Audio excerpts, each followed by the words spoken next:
Bon, ça y est, fin de l'année, et pas n'importe laquelle. Celle peut-être qui nous aura donné le plus de rebondissements, celle qui, on peut le dire, n'a pas été des plus épanouissantes pour tout le monde. Qu'on le veuille ou non, l'année 2020 restera gravée dans nos têtes. En tout cas, elle le restera dans la mienne. Je vous invite à faire aujourd'hui un bond d'1 an dans le temps, et je vous présente mon bilan de cette année si spéciale.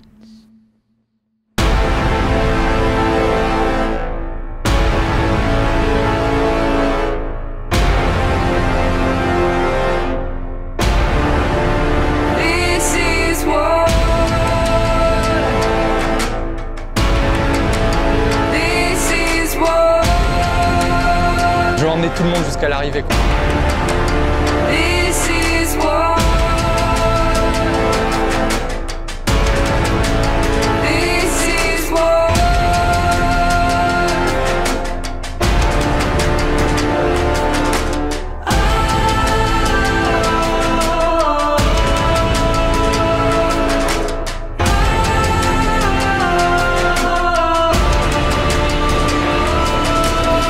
Salut toi, ça faisait un moment qu'on n'avait pas parlé et puis ça faisait un moment que j'avais pas expliqué ce que je faisais, aussi un petit peu de ma life et qu'est-ce qui s'est vraiment passé pour l'année 2020. Je suis content de tirer le rideau de cette année, de peut-être pouvoir passer à autre chose, vous expliquer aussi où j'en suis. Peut-être que c'est la première fois que tu regardes une vidéo où je parle face caméra, où j'explique un petit peu où j'en suis, où je tire un peu des leçons de ce qui s'est passé pendant 365 jours derniers. Je m'appelle Pierre, tout le monde m'appelle Pete, j'ai fait mes études en Belgique, je suis kinésithérapeute depuis 2017 et sur les années 2017, 2018 et une partie de 2019, j'ai fait le tour du monde. Ces voyages m'ont emmené à lier ma passion, la vidéo et le voyage, à ma profession, la kinésithérapie et maintenant la kiné du sport. Pourquoi j'ai créé cette chaîne en mai 2017? Parce que je voulais raconter une histoire, la mienne.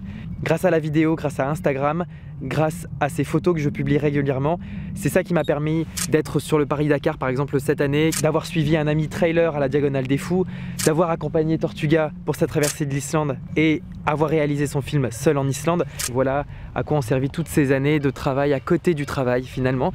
Et voilà pourquoi j'ai voulu continuer à alimenter mes réseaux sociaux. La question que tu peux te poser souvent et qui maintenant m'embête un petit peu, c'est « mais t'es kiné et tu parles de voyage.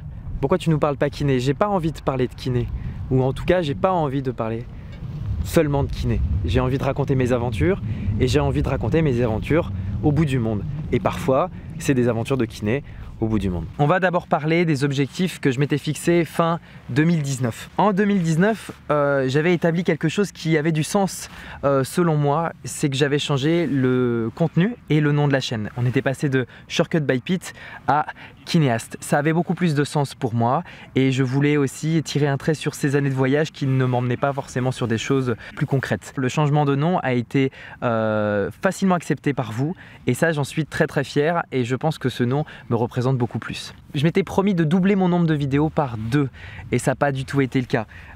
J'avais réalisé 13 vidéos en 2019, j'en ai réalisé 12, c'est la 12e en 2020.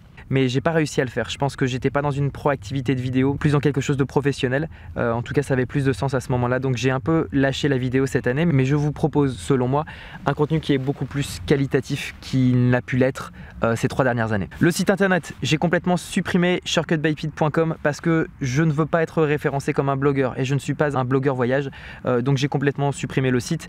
Ça n'avait plus de sens pour moi. J'avais émis l'idée et la volonté de me rapprocher des kinésithérapeutes qui sont sur les réseaux sociaux. J'ai rencontré Grégoire Major Mouvement qui est The Kiné un peu sur YouTube et les réseaux sociaux et je l'avais rencontré dans les bureaux de Doctolib, donc ça avait été un chouette échange avec lui. Vincent de la chaîne Santé ou encore avec Move Therapy qui est maintenant devenu un copain. Mais c'est cool parce que quand tu es créatif, tu as simplement en fait l'envie de rencontrer des gens qui le sont aussi, peu importe ce qu'ils font, et là c'est le cas et j'ai été bien accepté dans la communauté, donc j'en suis très fier. Je voulais lancer une boutique, je ne l'ai pas fait parce que je pense que de toute façon c'était pas l'année pour lancer quelque chose. Ça c'est ce que j'avais annoncé en 2019, ce que j'ai réussi et ce que je n'ai pas réussi à faire.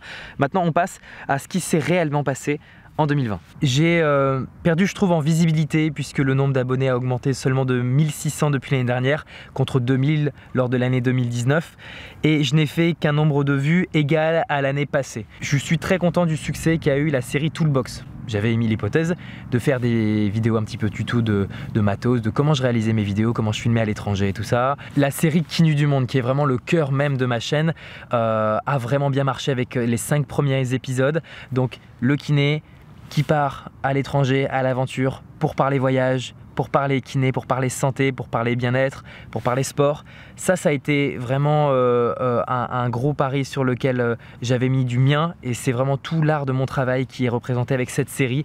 Kiné du Monde va m'emmener loin. Et Kiné du Monde va me permettre de continuer à forger cette image de kiné aventurier, et je suis très content de ça.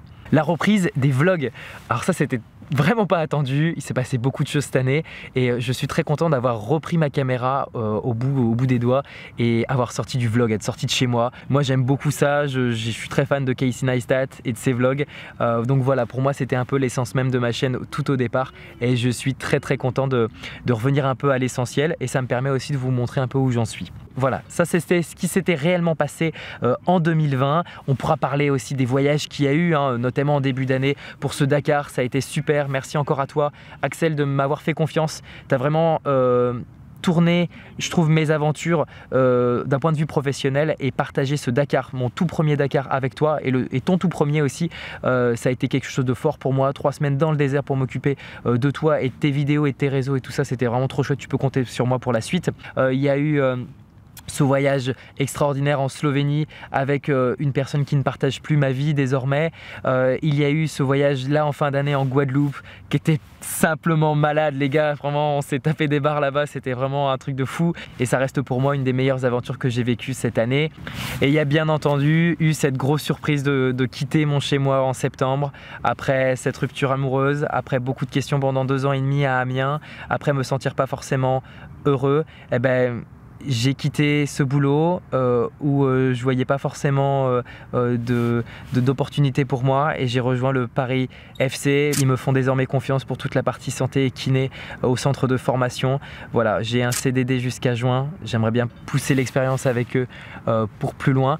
On verra si c'est possible, on verra ce qui se passera. Je me sens vraiment à ma place, et c'est ça qui est cool, les gars, et j'ai hâte de vous proposer aussi du contenu par rapport au sport, au foot, à la kiné, et je sais que là-dessus il va y avoir quelque chose en 2021. Finalement, ça veut dire quoi cette nouvelle année 2021? Est-ce qu'il faut s'attendre à re-être confiné, à revivre un peu les mêmes choses qu'en 2020? Très clairement, je m'en fous un peu, parce qu'il y aura toujours des opportunités, soit pour bouger, soit pour rester en France et faire des choses. Il y aura cette présence sur Le Mans moto aux 24 heures du Mans.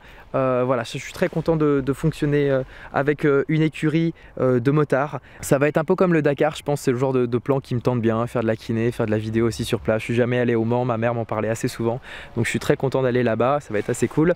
J'ai ce projet fou d'aller et de retourner aux Philippines pour faire de l'humanitaire, mais de mon côté.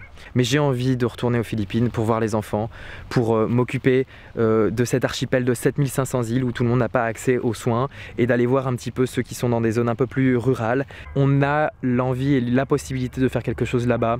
Je sais que je vais avoir une team de kinés avec moi, et j'ai vraiment envie de monter toute une squad de dingue pour aller faire de la kiné sur place, filmer pendant 1 ou 2 mois. Il y a François Physiosport qui m'accompagnerait, il y a Mathias Cachet que vous avez déjà vu dans mes vidéos qui serait peut-être aussi tenté, et il y a Move Therapy qui a vraiment aussi l'envie de faire quelque chose avec moi en voyage et de lier aussi la kiné. Donc je pense que je penserai d'abord à ces 3 gars-là, et voilà ma team. Covid, si tu peux te barrer, putain, qu'on aille et qu'on retourne un petit peu en Asie, ce serait pas mal. Mon frère Vincent vit au Vietnam depuis mars. Il est parti, je crois, 2 ou 3 jours avant le confinement.